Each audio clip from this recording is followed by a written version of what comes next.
Now, for those who have been following along, we've just heard there from Philip Duncan from Weather Watch with regards to, as he called that, weather bomb.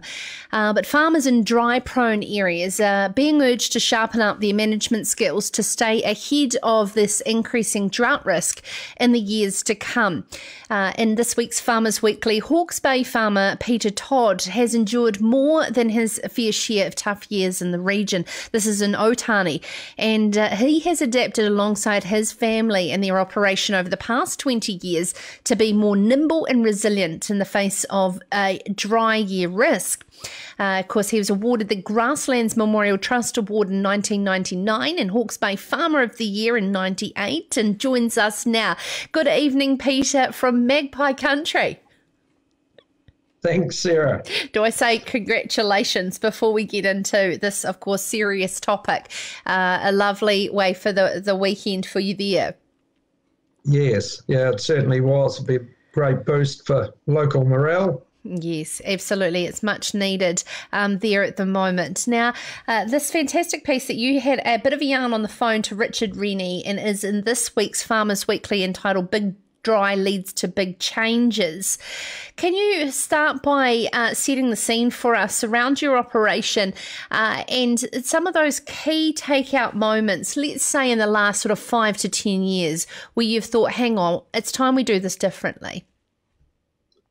Yeah, we've historically it was a predominantly sheep breeding program here, and as we've faced more and more dry seasons, where you keep looking at your policies, and we've opted to move our genetics business into the hills, into supposedly a more summer safe country. Not the case this year, and that's allowed us here at home to run a finishing program with both sheep and cattle, focused really on winter production, which is when we grow or have the opportunity under dryland conditions to grow most of our grass.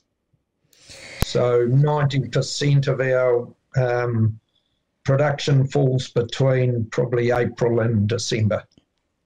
I mean, farming in Otani in Hawke's Bay, a lot of people would say, why bother? But you have said, no, there's a lot more ways, and farmers need to pay sharper attention at these farm management systems, and that all is not lost. What are some of those key points that you would like to get across in terms of mindset, particularly around farming in those dry-prone areas? Well, I think every farmer needs to appreciate that they have a good farm, and it has lots of opportunities, and so it's about trying to work out what your strengths are. And perhaps I've been a slow learner over the decades, but we're certainly here, and we face the dry challenges.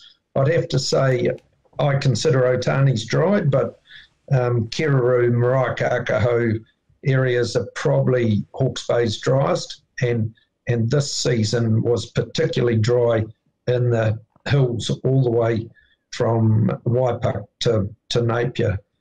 But our biggest change was taking breeding stock off this country and focusing on winter lamb finishing, and we've got a extensive cattle finishing program where they all go on feed over the winter. So we still remain in both those markets, and we've changed our, we grow a little bit of grain, so that's now grown as winter grain rather than spring sown grain. And we can get some pretty good yields by growing that through the winter period when we're supposed to get more rain than we have over the summer months. Peter, how much is the importance of understanding the soils that you're actually working with? I'm reading here that predominantly clay soils, and you haven't gone down some large irrigation because of that. Do you think that we have become disconnected to, managing and working within the environment and what's below our feet? Yeah, I mean, we have to have an environmental conscience. undoubtedly, and that's foremost in our minds when we start to develop more intensive farming systems. So that is why we've gone away from cultivation. We're trying to work with our soils more over those winter months, protect them in the summer by not overgrazing them, and that's one of the key issues that Hawke's Bay in particular faces right now. A lot of guys don't have the same opportunities as we do because we're on reasonably flat land, but they have, because of the drought, and they've tried to keep capital stock, that they perhaps haven't had enough flexibility in their systems or haven't been able to divest their stocking rates soon enough, then they have impacted on their soils. Our clay soils are, we've got a hard clay pan under most of this country and red metal seams. It's pretty delicate, it can be over or underwatered within weeks of each other. Peter, what do you say to the farmers that have got the bank, let's say, right up behind them, and so that's effectively driving a lot of these decisions?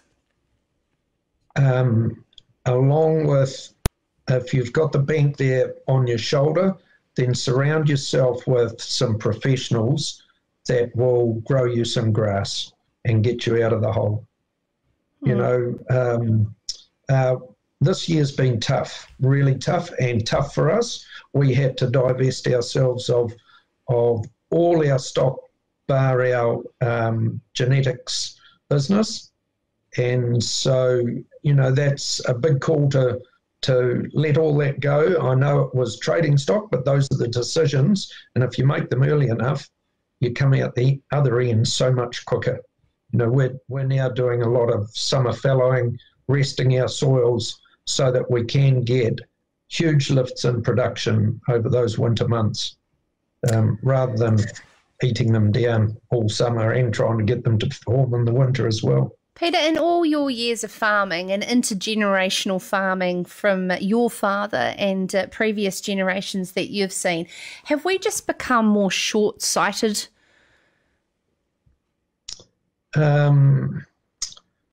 Short-sighted with, farming continues to evolve, whether that's daily, weekly, yearly, and there is so much opportunity around technology, pastures, fertilizers, plant genetics. It's just coming at us. I think farming's a wonderful industry to be involved in. I love it. You hear of people wanting to retire. Why would you want to retire when there is so much excitement amongst farmers, and particularly the younger generation? You can see they just throw themselves at it, which is great to see. So I'm lucky enough to be able to carry a bit of wisdom, and if we can balance that with the youthful enthusiasm, then I think farming's got a great future. Okay, Peter, lastly, we're a repeat of this summer dry period. It's got the cards are on the table. It's January. What would you say to farmers in terms of your lessons ahead and advice going forward? Make your decisions and move forward. Don't look over your shoulder. In this last drought, we made our decisions, got on with it, action them the next day, and then you just keep moving forward. Whether you win, lose, or draw over those decisions, you've just got to make them. And it's so important for your livestock, for your own mental health, and we see so much of that within our communities at the moment. I think, just hold your hand up. If you can't make the decision yourself, get some support around you and make sure those decisions are being made. Absolutely wonderful. Thank you so much, Peter Tod, farming there in Hawke's Bay with his family. And you can see him standing in a paddock of green grass in Farmers Weekly this week. And this is following his advice on the big dry. This is Sarah's Country.